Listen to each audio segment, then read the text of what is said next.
and memories. His story of a city. Milwaukee on Camera.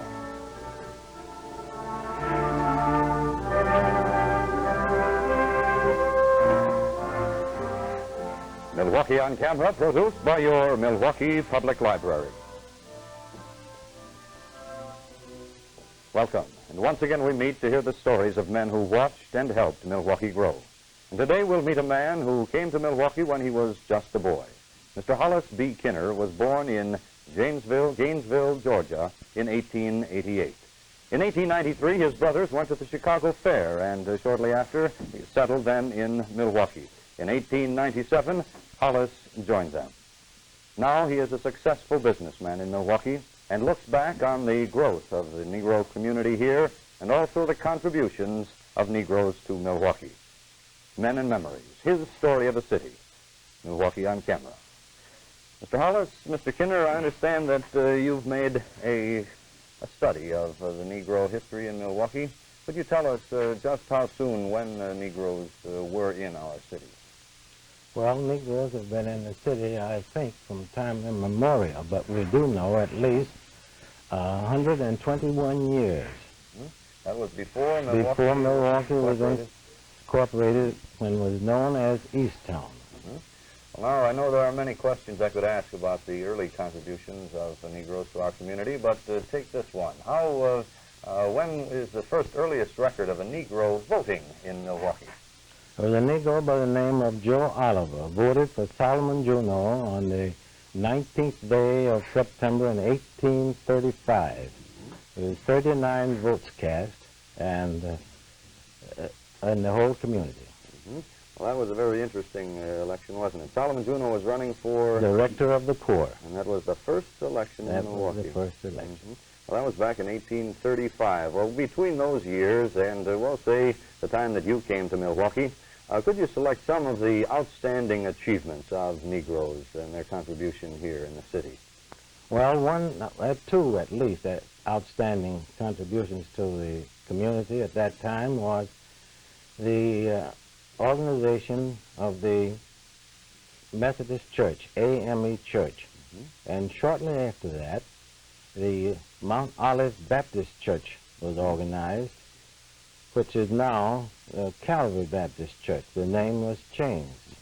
Which was the first, the St. Mark? The St. Mark, AME was the first. Where was that originally located? That was originally located in a barn where the Gimmer Brothers store is now. What about some of the other contributions, or say businessmen in that time?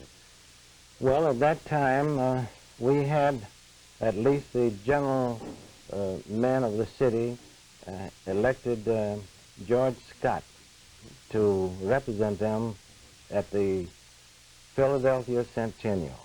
And he went there and represented them with honors. He was a businessman himself on the east side. There was another business lady, too, wasn't she? Yes, there was a lady by the name of Mrs. Mary Gorham. She established a school of hairdressing, and she taught white women the art of beauty culture. And that was about in the 1870s? That was about 1876. Well, now, Mr. Kinner, of course, your brothers came here in 1893, and Fred was one of the first chauffeurs in Milwaukee, right? That's right. And then, of course, you came 9 years old in 1897. Well, let's look at Milwaukee and the Negro community about the turn of the century. Where was it located? Would you describe the community for us? Well, there were about 600 Negroes, and they lived in an area comprised of, well, say from Juneau to Wells, and from 3rd to 8th Street. And the size of it, how many people? About 600 people. Well, now, of the community, then, who were some of the important landowners?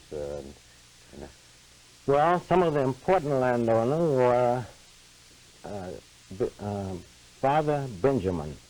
He owned a portion of the land where it is now occupied by the Plankton Arcade. And Mrs. Emily Anderson owned a portion of the land which is now occupied by the Boston store.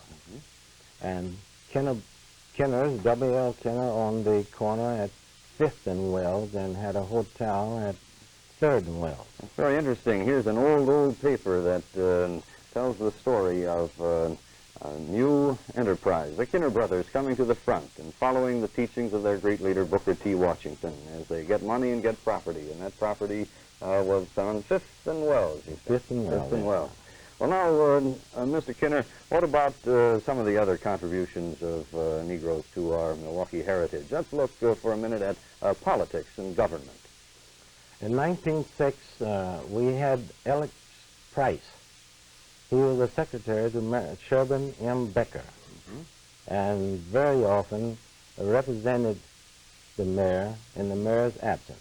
1906, 1908. In 1908, why, Lucian H. Palmer was elected to the richest district in the state of Wisconsin, which comprised the 4th Ward.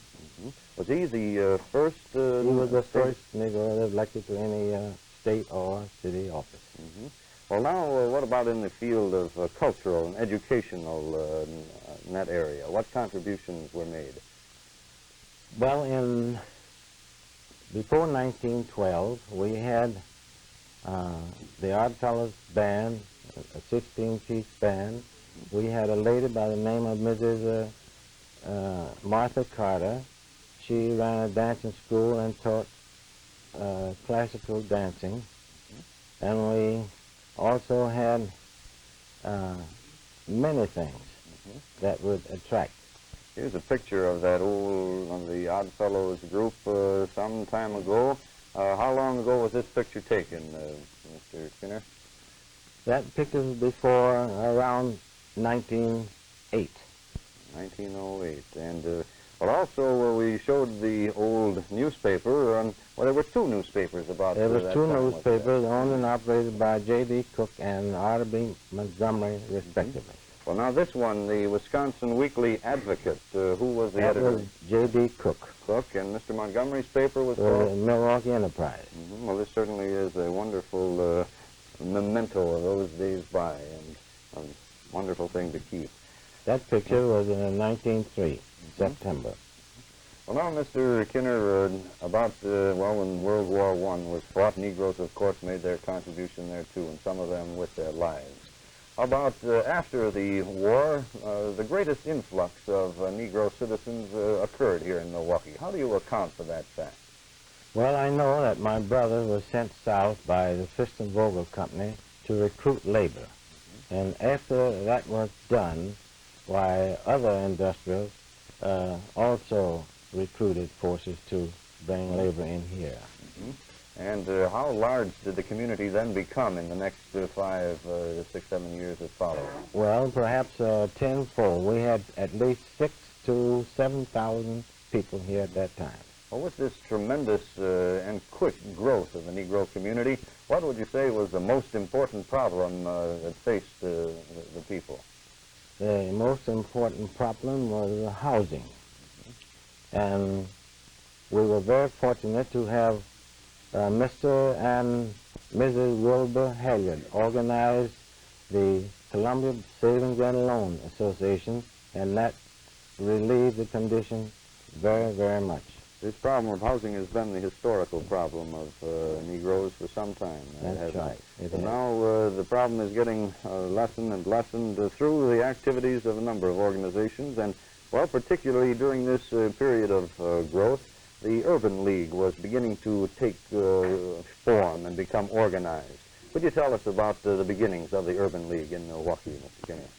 Well, the National Urban League sent Dr. Charles S. Johnson here in 1918 to make a general survey. He made that, and then the Urban League was organized the next year. And its objectives were to engage in all kinds of work to improve the conditions, the economic conditions, and the social conditions of the Negro. And that Dr. Johnson, Dr. Johnson, the man that became president of Fisk University. Fisk University. Very interesting. And he passed just a month or so ago. He married a Milwaukee girl, by the way, didn't he? Yes, he married a girl by the name of Marie Burgett.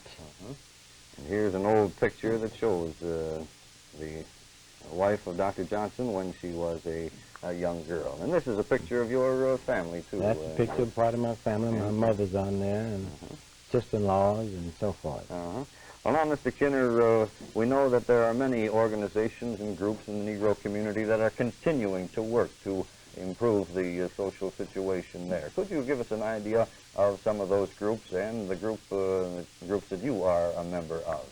Well, we have the Elk Lodge, and we have several Masonic lodges, and several Eastern Star chapters, and I am a member of the Masonics, and they are instrumental in giving out scholarships and educational programs.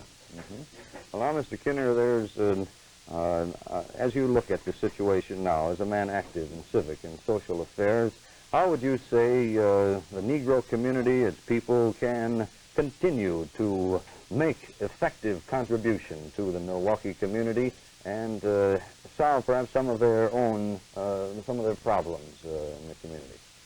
Well, there's so little is known or said relative to the contribution of the Negro. It makes it rather difficult to elaborate on what he has contributed.